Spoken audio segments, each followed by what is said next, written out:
Hello, my friends. This is Kathleen for Be Again Books. I think there is something really magical about vintage style junk journals. They tell the stories and evoke the charm of days gone by.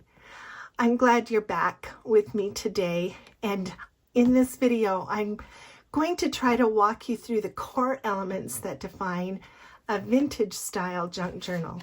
If you're like me and love that timeless, aged look of all things vintage, you're going to love diving into the world of vintage junk journaling. I hope these tips will help you nail that perfect old-fashioned aesthetic. So let's get started. I've made a mood board for the vintage style, just as I have for the other styles that we've talked about, and a style sheet with some notes to remind me of these things. There are so many more things that could have been added here. Vintage style is really broad, yet there are some essential things I think that are really key to creating this nostalgic old-fashioned aesthetic. So let's go through this style sheet and look at the mood board, and then I've also collected some of the things that I want to go through and use for the vintage journal that I'm making for this project, and I want to share those with you as well. So let me give you a chance to take the screenshot if you wish. The vintage color palette is really wide, but it's not bright. All the classic colors are represented, but in a more grayed or muted tone. There certainly is brown, all the shades of brown and cream. The typical motifs, you can see it's a wonderful list. You know, it's anything that's antique or rustic or reminds you of another era. Antique pens, postage stamps, vintage portraits, floral patterns, clocks and timepieces obviously would give off that vibe. Vintage science equipment, bird cage, stained glass. There's just so many different motifs, but they're all kind of with an old-fashioned feel. The dominant textures are characterized by age or distress. So anything worn out and a bit ragged, anything again that reminds you of something old-fashioned or of another age, like chenille bedspreads. Do you remember those? Yeah. Velvet has been a classic texture, you know, for ages and ages. Wood grain, industrial metal, textured wallpaper, crackled paint. So I'm going to refer you to the video that I made when we discussed Shabby Chic and how to achieve all of those distressed kinds of surfaces. So I will put a link to that video here. Anyway, so just distressed textures of all kinds. And then other common elements, typically vintage often have themes. So you'll get a vintage garden theme or a vintage botanical theme or a farmhouse or cottage theme or Victorian, you know, anything.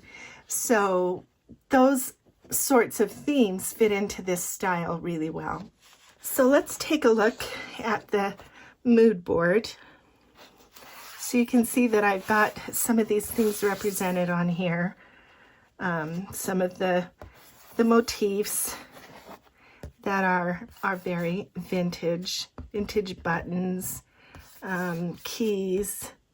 You can see the color palette that I picked just for this mood board. You can see that the tones are a little bit grayed or muted. Lots of vintage books and illustrations, pictures, and things like calico and rickrack, crocheted lace, distressing, you know, with paint. Yeah, all of those things are very vintage. And actual ephemera is a prize, you know, when you can find a real bus ticket or a real tag. That's always fun. Okay, let's put that aside and let me show you some of the things that I have picked from my stash and that I think are really kind of fundamental. There are about 6 things that I think are really key to kind of achieving that vintage look. And if you can have authentic vintage, then of course you're going to get that look. But sometimes you can use other modern things or illustrations or pictures or digitals even to help you with that and just age them. So the first fundamental thing that you need for a vintage journal is, you know, aged paper. So I just have, this is kind of some of the papers that I have in my stash. I have some vintage wallpaper with these pretty floral images. This is a border. This is just a little piece of a vintage wallpaper, but it has this floral and it's going to match really well. I have just a really limited amount of wallpaper, but I love vintage wallpaper. So anything vintage where it comes to paper is really helpful.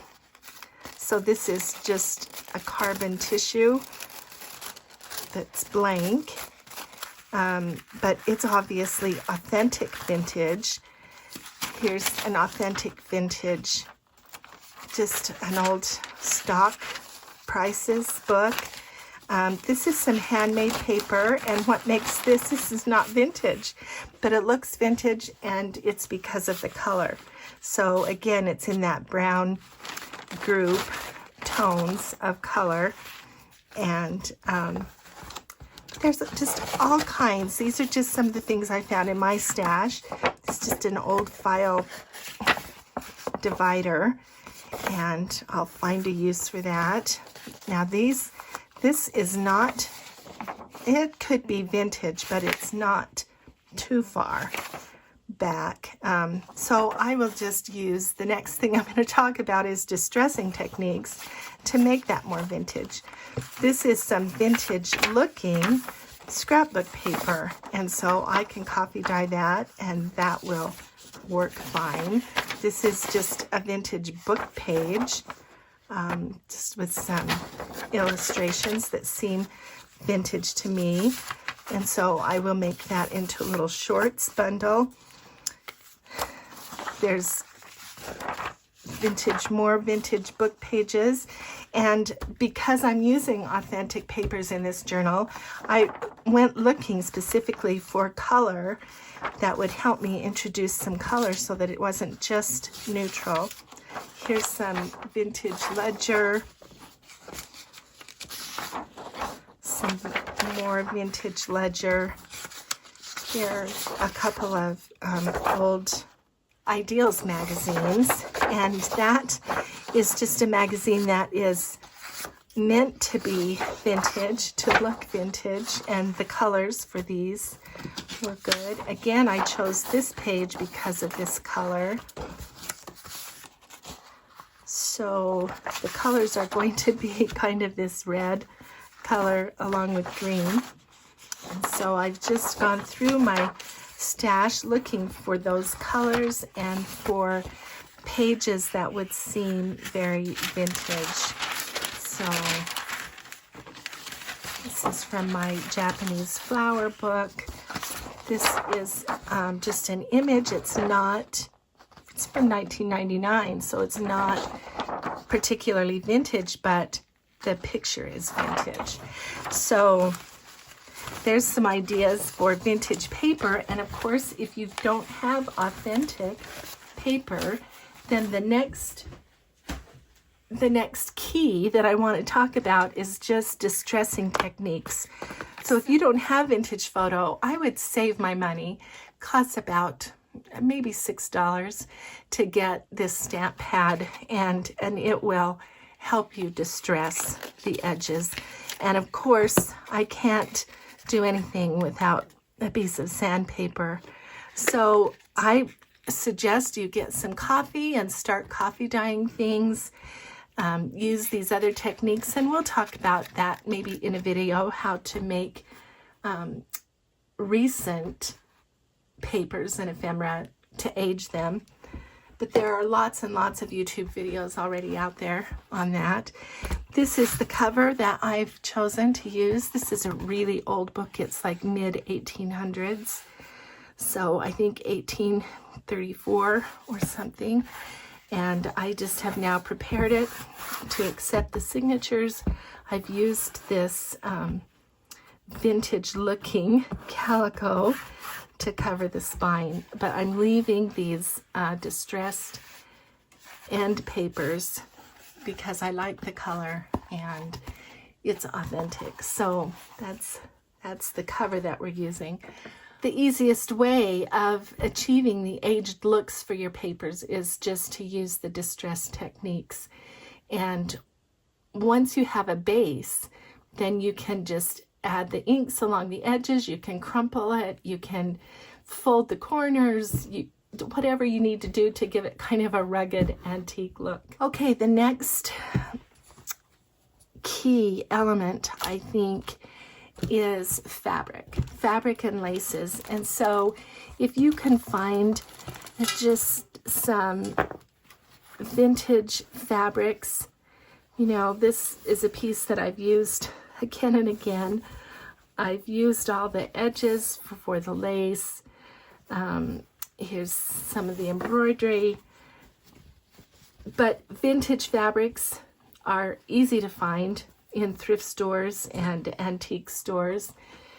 Vintage ribbons. This is an antique seam binding, so that makes that crinkled.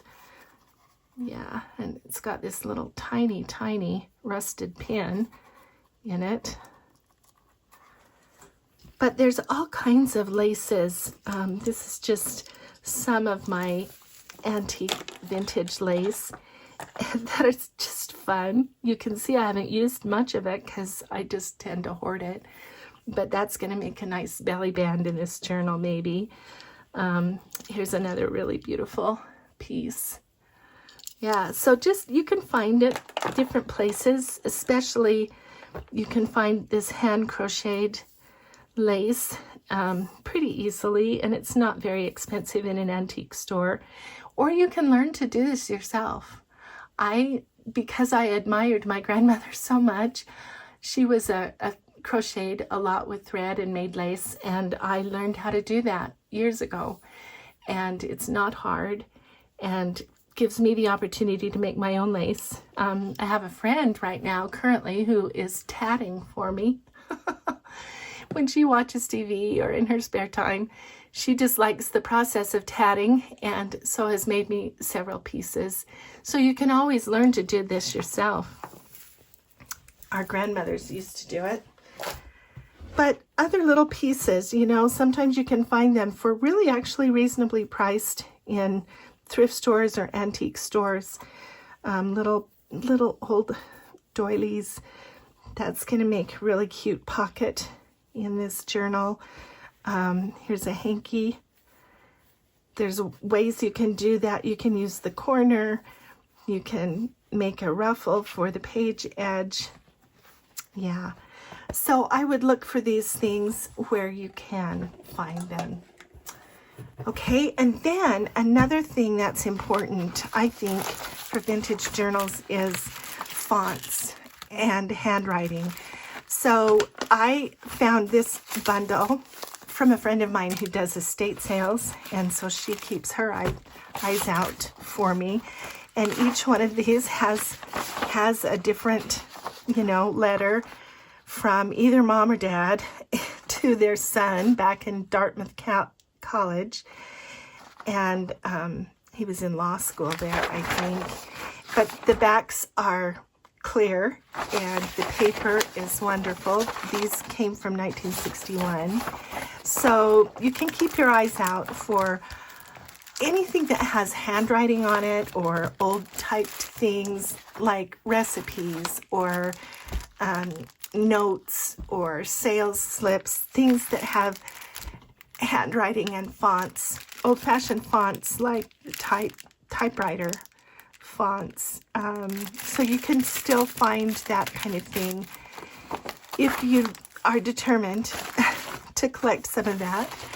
Okay, so there's handwriting and vintage fonts. And then there's vintage illustrations and stamps. So, you know, just start collecting vintage looking illustrations from books. Maybe collect them in a little box or basket or file folder. And here's some more.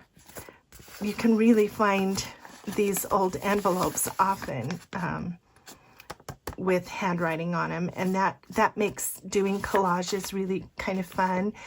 You can also find vintage looking stickers. So so those are fun. This is why people like the Tim Holtz paper dolls, because old portraits or vintage photos have become kind of pricey in thrift stores and antique stores because so many people now are crafting with them. But you can still find them occasionally at a reasonable price. And then there's always, you know, rubber stamps. I have thousands of rubber stamps.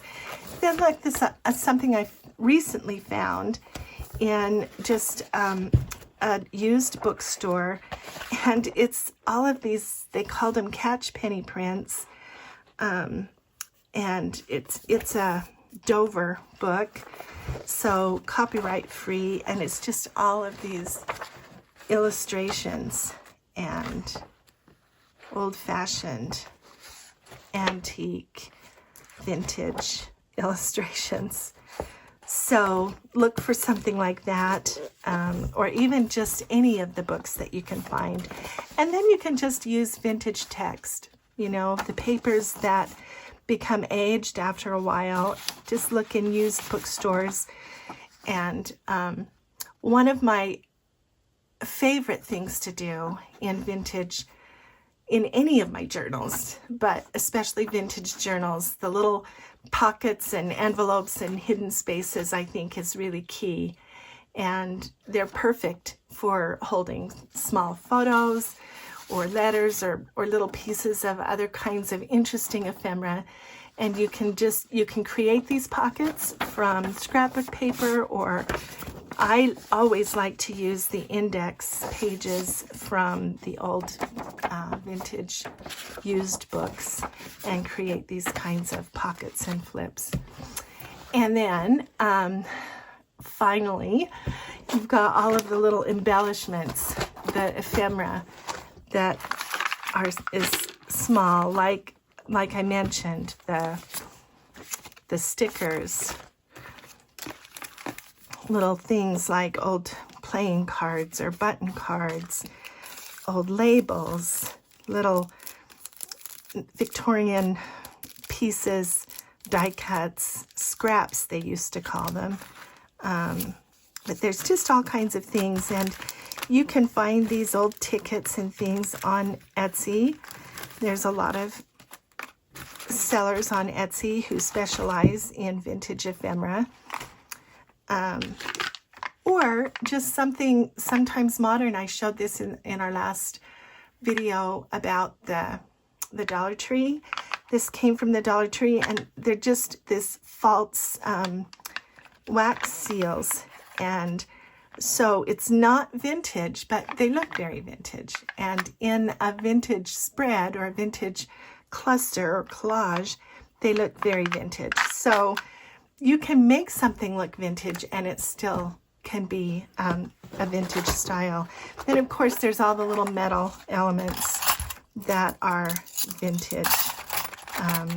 These book plates and other kinds of things. Keys are really vintage. Just about anything.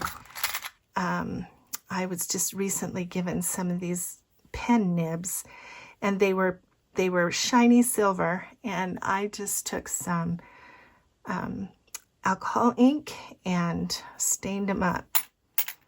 So yeah, so there you have it. Those are the essentials, the elements that give your junk journals that authentic vintage style.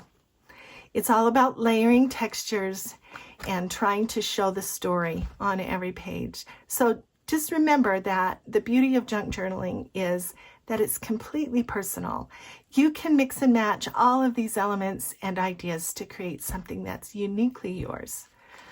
So if you enjoyed this video, would you give it a thumbs up? And I hope you will share your thoughts and favorite vintage junk journaling tips in the comments. Thanks for watching. Happy journaling, and I will be back with the next project. I do know that I have a couple of videos planned for this vintage style, and the first one that I want to talk about is finding affordable vintage ephemera. So that video is coming up, and then I will take all of my papers and this cover and bind the journal and start to decorate, and maybe we'll do a little decorating together too. So, all right, thanks for spending your time, and I'll see you again with the next video.